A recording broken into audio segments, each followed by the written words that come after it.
The Las Vegas Strip. Its attraction is undeniable. Millions check into this shiny world to gamble, see a show, have some fun. Across the country, players contribute over $30 billion of their hard-earned money to casinos annually.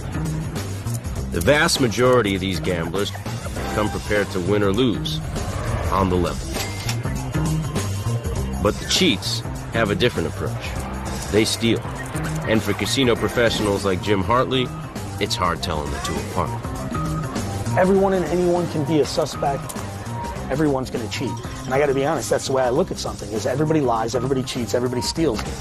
You can cheat at blackjack, at the craps table, at roulette. But it turns out nothing's more vulnerable to a cheating heart than a slot machine. Up to 80% of a casino's revenue comes from its slots. Their appeal to gamblers is clear.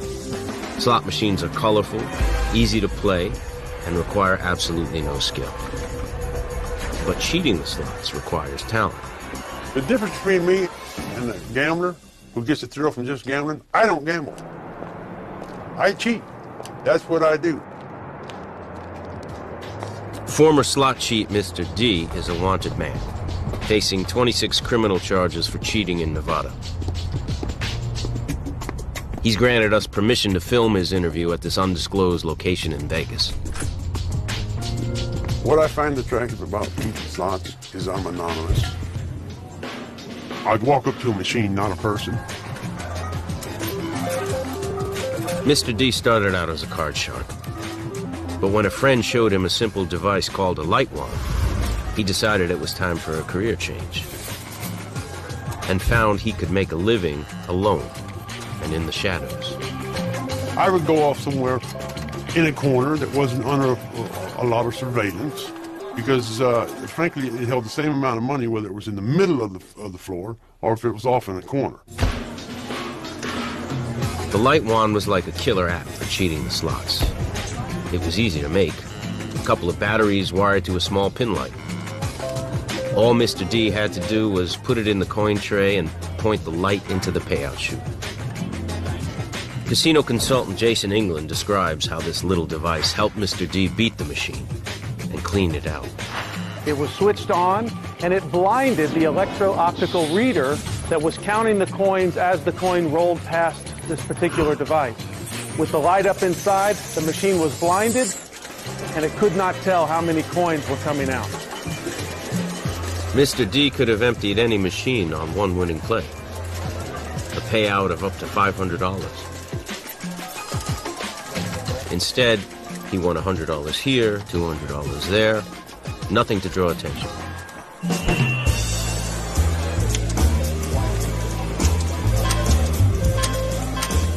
In order to be successful at this, you have to be content to rank with the common herd. You can't let everybody know that what you can do.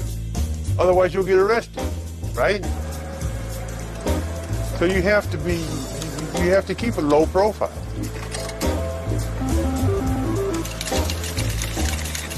You can make $1,000 a day and wouldn't have to deal with anybody.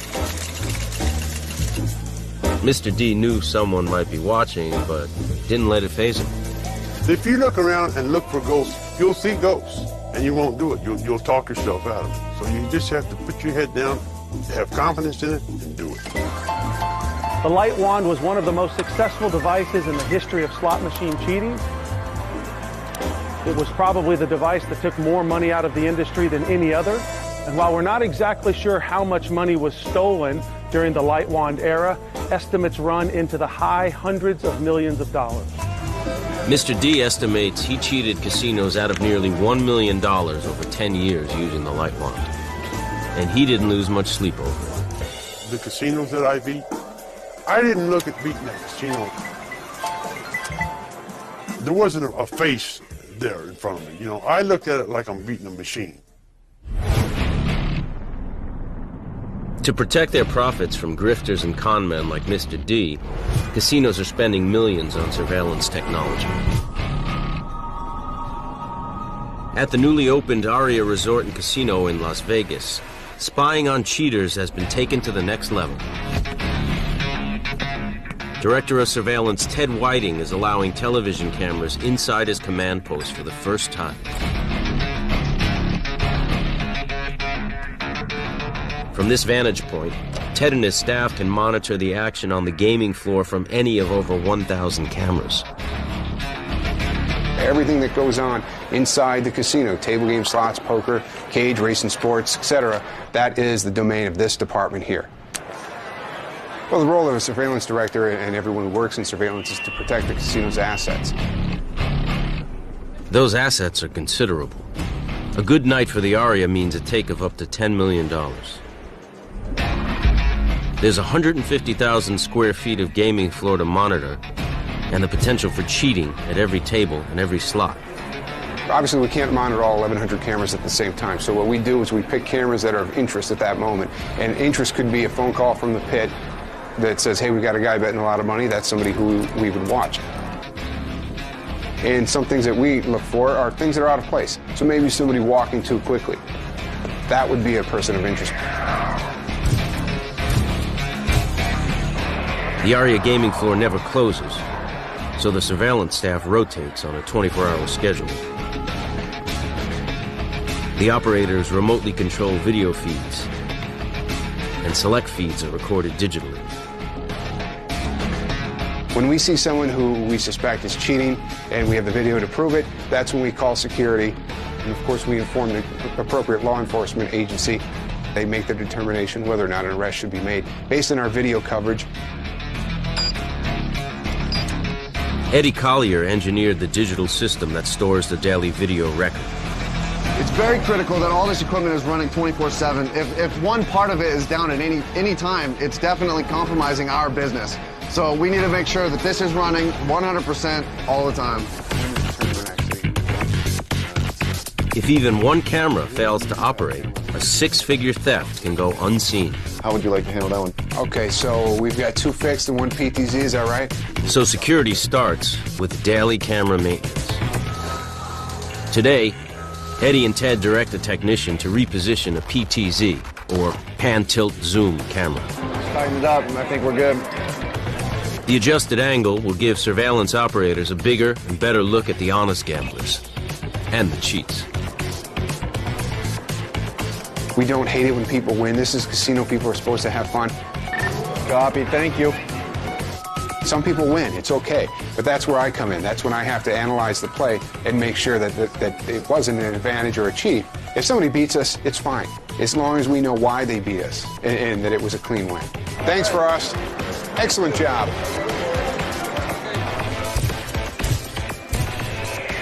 But even with hundreds of cameras trained on the gaming floor, some cheating scams go unnoticed. And casinos have lost tens of thousands with one roll of the dice.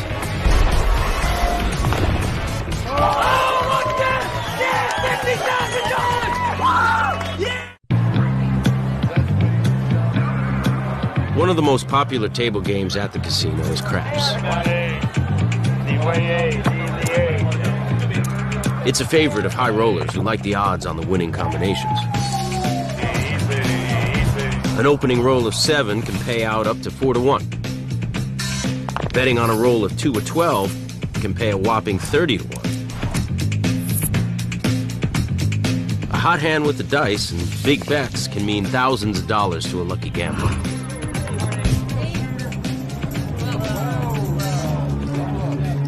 The craps table was the scene of one infamous scam that beat the house for thousands on one roll of the dice.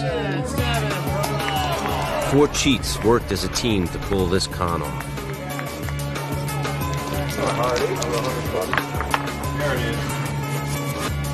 The scammer's tools? A magnet hidden in a wheelchair and juiced dice. Juiced dice are a regular set of dice where the spots are drilled a little deeper and a metallic alloy is implanted into the die. Sal the Hitman Piacente advises casinos on how to spot a cheat at the craps table. Big winning bets on long odds could indicate juiced dice are in play. With juice dice, you want to win the most amount of money in the shortest amount of time. On the crap game, you want the biggest payout, which happens to be 30-1 on both boxcars, which is 2 6s, and snake eyes, which is 2 aces. The original juice dice scam involved 4 players and the coordination of a military operation. There was the shooter, also known as the dice mechanic. The mechanic's role is to switch the dice in and out of the game. He's going to put the crooked dice into the game and then take them back out when the play is over. There were 2 blockers, a man and a woman, positioned next to the dealers.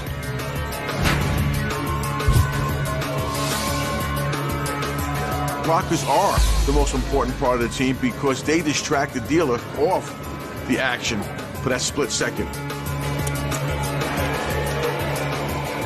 The 4th teammate operated the magnet hidden in the base of his wheelchair. He's the one placing the magnet under the table in order to control the dice, and he's the one that flips the switch. Here's how they worked it. 2,000 on aces. One of the blockers makes a big $2,000 bet on snake eyes. The last-minute wager diverts the dealer's attention for a split second. That's when the mechanic switches in the juice dice. The dice are thrown. The blockers place late bets to distract the 2 dealers. And the magnet is switched on when the dice reach the end of the table. The result? Snake eyes. And a $60,000 payout. Now, all hell will break loose on the table. $60,000! This person just won $60,000. The casino employees are not going to know what hit them. The trick in pulling this scam off is everybody working together as one. 2,000 on snake eyes. The switcher has to be very proficient in getting the dice in. The blockers have to be very proficient in distracting everyone. And of course, the person in the wheelchair has to be proficient in his timing and making sure he hits the magnet at the right time. Now all the mechanic has to do is switch back the casino dice before the next roll. The team leaves the table one at a time. And the casino doesn't even know it's been had. Here you go, dealer's money. Thank you. Thank you. Thank you. Thank you very much. Table 11 is security. We have But pulling a scam like that today would probably have different results. Late bets tip surveillance personnel like Ted Whiting to look harder at the win. Swapping dice happens so fast that there aren't a lot of things you can see. So what you have to look for is what the play looks like. The wheelchair, he's up to something, right? They're going to make their switch quickly. The guy shooting the dice probably isn't going to be the one betting the money. The guy betting the money is his buddy, who they act as if they're not together. You're going to see late bets coming in and arms flying around. That's unusual. So that's when we would get involved. As soon as we see that kind of suspicious move, we'd run the video back in an instant, and we can grab them right away.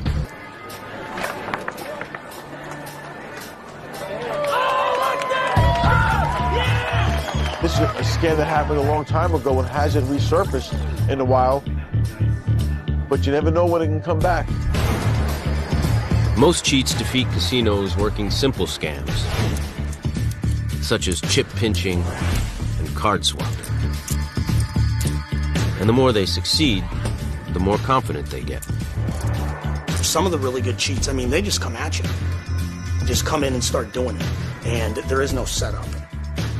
They've been doing it for 10, 15, 20 years. It's what they do. It's not something out of the ordinary with them. So when it happens to you, you've got to realize, oh, that's actually, well, the guy just did it, you know. And he probably did it before. Driving the strip at night reminds slot cheat Mr. D of the haul he raked in over nearly 30 years of stealing. First thing I think about when I drive the strip at night is how many places I beat. All these places I can look at. I've been in here, I beat this place right here for 4,000 or 5,000. The one next door to it, I beat for 4,000 or 5,000. And look, there's plenty to go around. It's mine for the taking because look how many spots there are. You can go in that Denny's right there and they got slot machines. Every spot we go to has one. The thrill for me, on a scale of 1 to 100, is a hunter. Let me tell you, because you've gotten this money through your own wherewithal, your own wits, and your own courage. And it doesn't get any better than that.